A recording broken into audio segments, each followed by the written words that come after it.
If you've ever struggled with people pleasing, setting boundaries, or prioritizing yourself, you may have asked yourself the question, am I being selfish?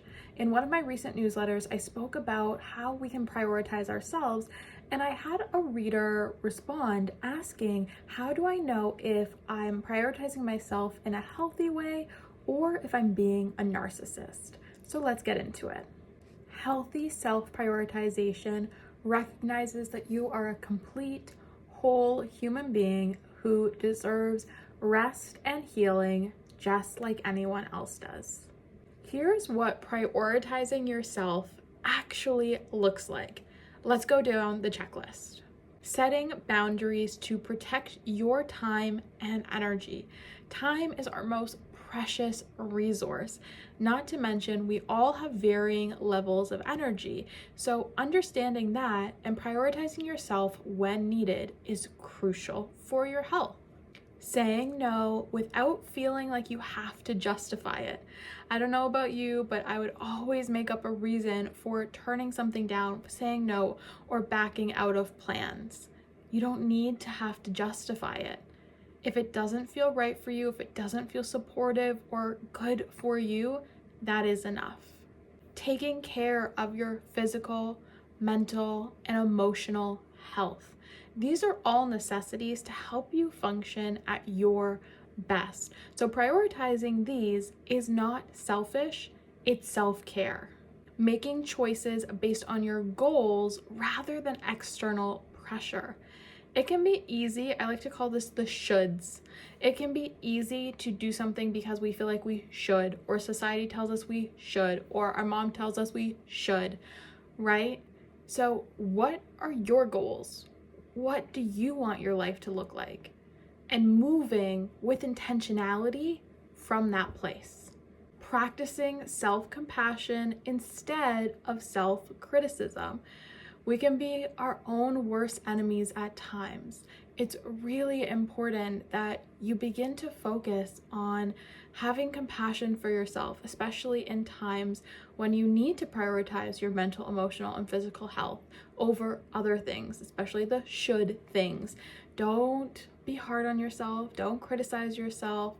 Do what is best for you. Recognizing that your needs matter just as much as anybody else's. As people pleasers, we tend to put other people first, which means automatically their needs are higher up on our pedestal, higher up on our list than our own. But you all know the saying, we can't pour from an empty cup. You need to fill yourself up first to be able to effectively support others. When you prioritize yourself, it is not about taking away from others. It is about factoring yourself into the equation. Now let's address what narcissism actually is. Narcissism, on the other hand, is rooted in an inflated sense of self-importance and a lack of empathy for others. It's not just about prioritizing yourself, it's about prioritizing yourself at the expense of others. I want you to be really mindful of the language we're using here. When we're talking about healthy ways of self-prioritizing, it's an integration. You're factoring yourself into the equation to show up as your best self in your own life. When we talk about narcissism, it's at the expense of other people. Let's dive into the checklist. First up is expecting others to always cater to your needs. So let's say you have a prioritization need. You're expecting everyone else to bend over backwards to help you meet that need. Dismissing or invalidating other people's emotions. Just because you're setting a boundary or you're saying no doesn't mean we need to dismiss or invalidate other people and how they're feeling.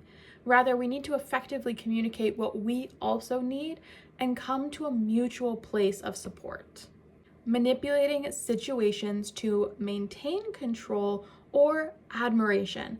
A big component of narcissism is the need for admiration. And so when we're manipulating situations, when we're making people feel bad, or we call this gaslighting now, turning things around on other people, making them seem not as they truly are, those are common signs of narcissism. Feeling entitled to special treatment. Setting a boundary, again, is communicating what you need. But when instead you are asking for special treatment for something that's not necessary or not required just because you want the control, that is when we're shifting into narcissism. Rarely taking accountability or acknowledging the mistakes we make. We are all humans at the end of the day. Whether you're setting boundaries, saying no, working on putting yourself first, we may lash out at others because we are overstimulated. We may not make the best healthy choice all the time. But when we are struggling with narcissistic tendencies, what that lash out is going to look like is putting the blame on someone else rather than taking accountability or acknowledging the situation for the truth of what it was. Lastly, believing that your thoughts, opinions, desires, needs are objectively more important than someone else. So when we talk about prioritizing yourself, right, in a healthy way, you're part of the equation. You recognize that other people need support and you also need to give yourself support. We are constantly working on being a better version of ourselves. When we have narcissistic tendencies, it suddenly becomes our needs are more important than their needs. It's a other and situation. So I am othering someone else and I am lifting myself up on a pedestal. And that is part of narcissistic tendencies. So people who struggle with narcissism don't just prioritize themselves. They do it in a way that really disregards or harms others. Self-prioritization is about balance. Narcissism is about dominance. Drop any questions you have below and I'll be happy to make more content on it. Until next week, remember to prioritize you.